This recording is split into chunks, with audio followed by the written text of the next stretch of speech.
Assalamualaikum warahmatullahi wabarakatuh.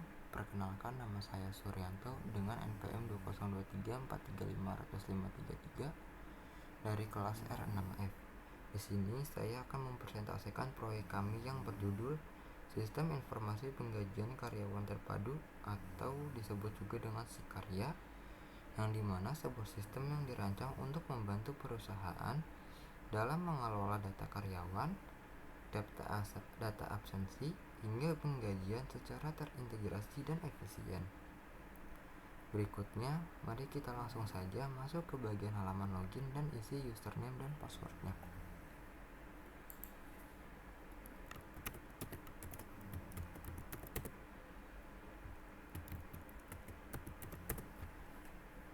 Nah, selanjutnya kita klik masuk.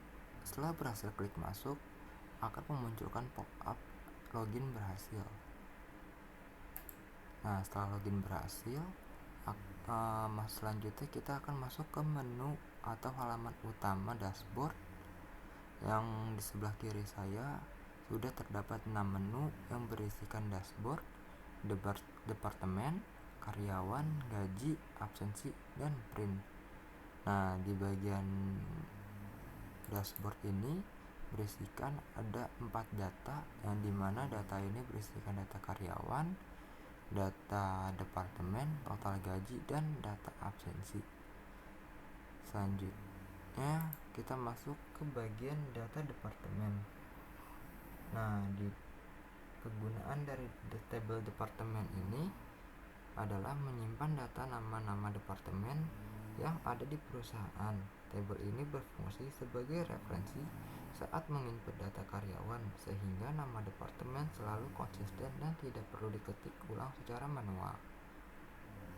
Berikut saya akan memberikan contoh untuk mengisi data departemennya.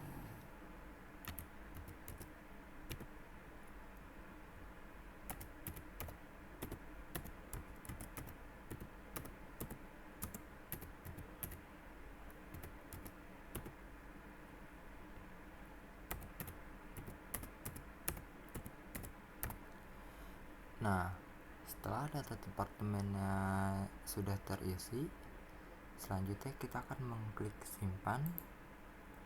Setelah kita klik simpan, muncul akan pesan pop-up seperti ini yang bertuliskan data berhasil disimpan. Nah, setelah data berhasil disimpan, data akan masuk ke dalam tabel seperti ini. Selanjutnya kita masuk ke tabel karyawan. Nah, tabel karyawan itu kegunaannya adalah untuk menyimpan komponen gaji tiap karyawan per periode, mulai dari gaji pokok, tunjangan, hingga potongan. Total gaji yang dihitung secara otomatis berdasarkan komponen-komponen tersebut. Berikut saya akan mengisi data karyawannya. Pertama-tama dari ID karyawan,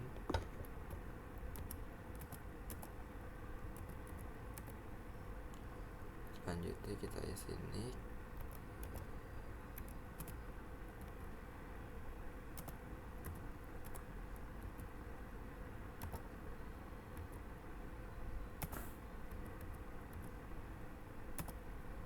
setelah itu kita isi namanya,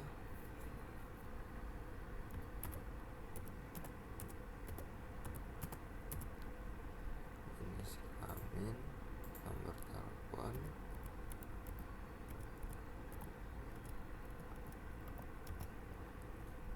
nah, di bagian departemen kita memiliki beberapa pilihan. Kita akan memilih bagian yang SDM.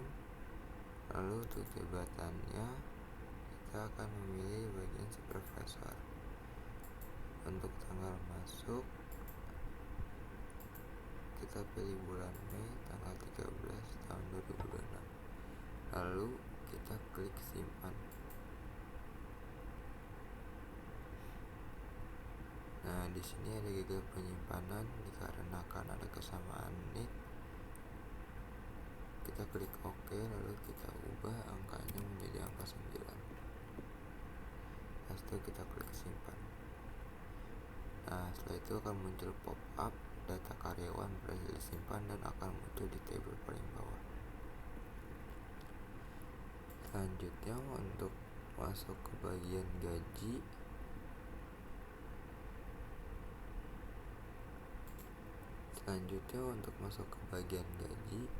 kegunaan gaji adalah untuk menyimpan komponen gaji tiap karyawan per periode, mulai dari gaji pokok, tunjangan hingga potongan. Total gaji dihitung secara otomatis berdasarkan komponen-komponen tersebut. Nah, pada kali ini saya akan memasukkan data gaji karyawan. Sebelumnya saya akan menginput ID karyawannya.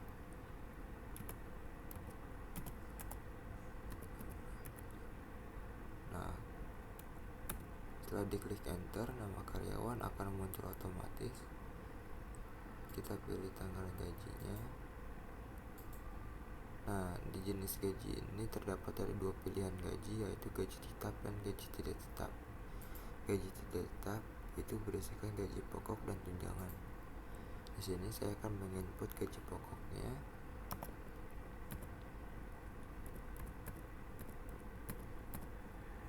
Gaji pokoknya saya isi 10 juta, untuk tunjangannya saya isi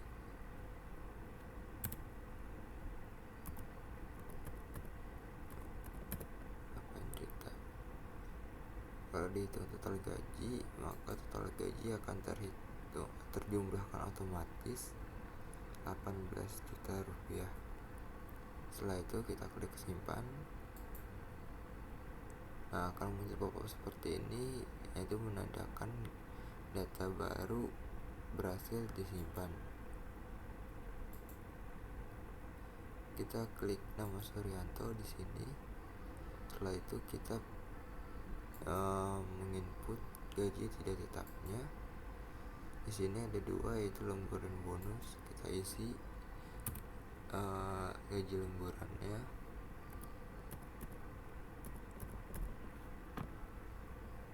Dan kita isi bagian bonus. Lalu kita hitung, maka total gaji akan bertambah jadi 19.300.000. Setelah itu kita klik ubah, maka data gaji berhasil diedit dan gaji lembur dan bonus sudah terisi. Berikutnya kita masuk ke tabel absensi. Nah, di tabel absensi ini gunanya adalah untuk mencatat kehadiran harian karyawan, termasuk status hadir, izin, sakit, atau apa. Data ini menjadi dasar perhitungan potongan gaji secara otomatis. Kita masukkan dulu ID karyawannya. Kita pilih tanggal masuknya.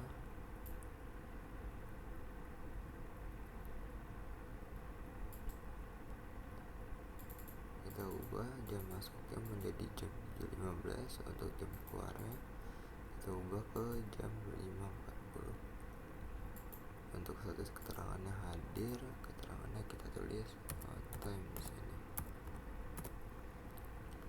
Lalu kita klik simpan. Nah, data berhasil tersimpan dan masuk ke dalam tabel tersebut. Untuk selanjutnya kita masuk ke data print, ke tabel print. Nah, kegunaan dari tabel print ini adalah dia itu bukan tabel input, melainkan tampilan output yang siap cetak. Data ditarik otomatis dari tabel gaji dan karyawan menggunakan formula, sehingga slip gaji langsung tersedia tanpa perlu input ulang. Di sini kita cari dulu laporan yang ingin di print. Kita pilih tanggal awalnya, yaitu bulan Mei, tanggal 1 tahunnya 2025. Untuk tanggal akhirnya, tanggal hari ini, kita pilih cetak.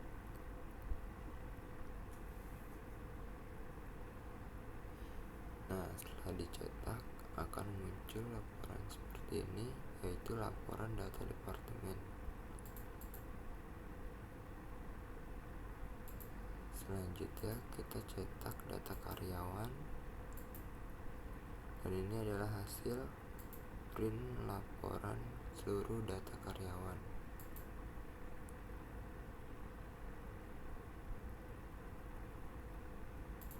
Setelah itu kita masuk ke data karyawan berdasarkan tanggal masuk.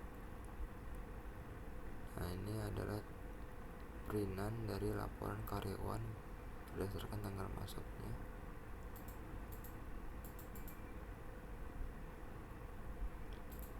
Setelah itu kita pilih data absensi.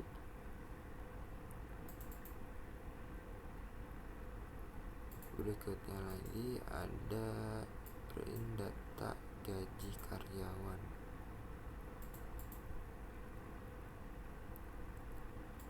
Baik, mungkin sekian itu tentang Demosi Karya. Mohon maaf bila ada salah kata. Wassalamualaikum warahmatullahi wabarakatuh.